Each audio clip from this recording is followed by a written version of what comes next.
You were created for more than survival. Have you ever stopped and wondered why, even when life seems to be going well, something still feels missing? Maybe you have food on your table, a roof over your head, a job, a family, goals you're working toward. Yet somewhere deep inside, there remains a quiet longing that refuses to go away.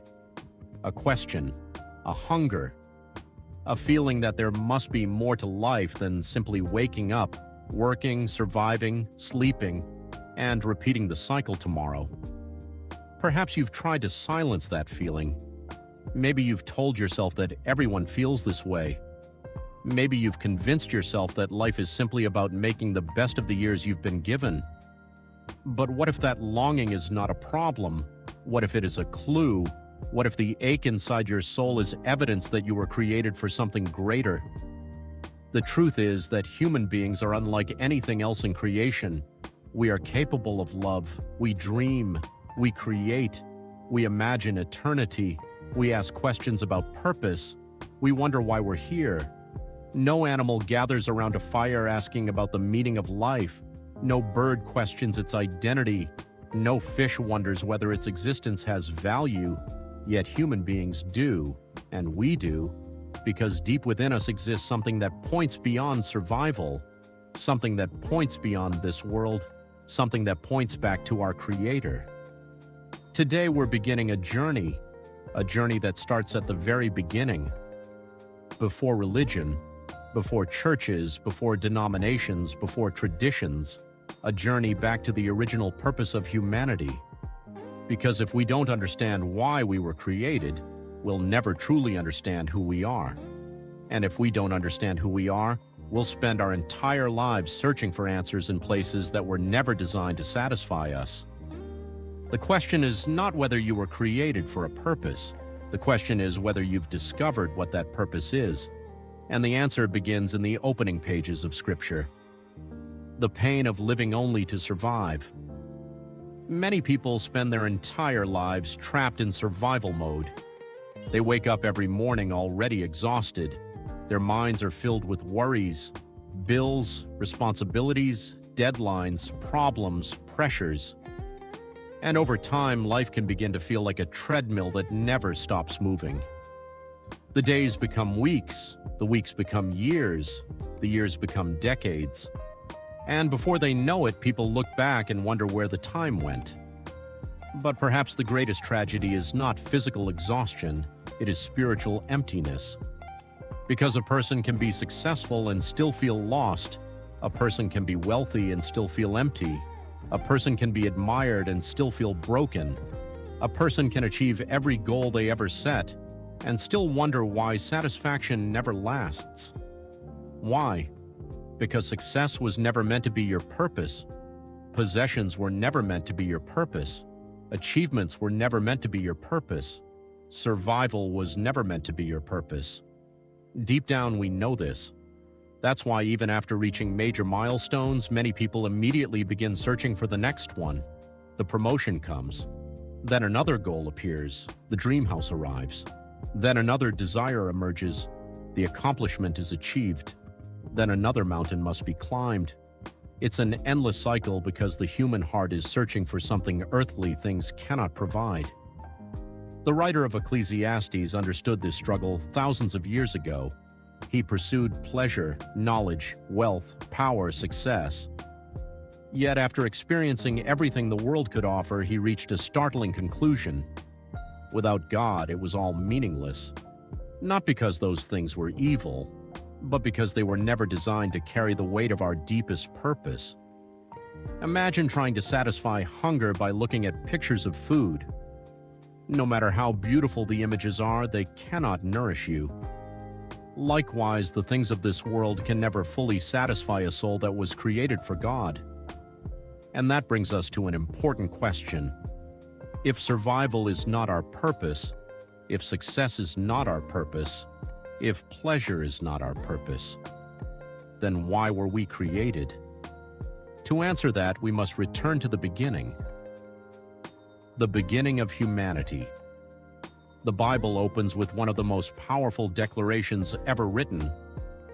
In the beginning, God created the heavens and the earth. Before there was a universe, God existed. Before there were stars, God existed. Before there was time itself, God existed. And then God began creating light, sky, land, seas, plants, animals. Everything came into existence through His power, and after each stage of creation, God declared it good. But then something extraordinary happened, something different, something unique, something that would forever distinguish humanity from the rest of creation. Genesis 1:26 says, "Then God said, 'Let us make mankind in our image, in our likeness.'" Pause and think about that. Of all creation, only humanity was made in the image of God. Not the mountains, not the oceans, not the stars, not the animals. Humanity alone received this distinction. You were created in the image of God. This does not mean we look physically like God. It means we were designed to reflect His character, His creativity, His love, His wisdom, His goodness, His relational nature. Human beings were created to reflect the Creator to creation. That was our original design. That was our original purpose. The very next verses reveal something even more remarkable. God blessed humanity. He gave them responsibility, authority, purpose, meaning. Notice something important. Purpose existed before sin entered the world. Purpose existed before human achievement. Purpose existed before careers, before governments, before civilizations. Humanity was given purpose simply because they belonged to God. This changes everything, because many people spend their lives trying to earn significance. But significance was part of God's original gift to humanity. You were created with value before you ever accomplished anything.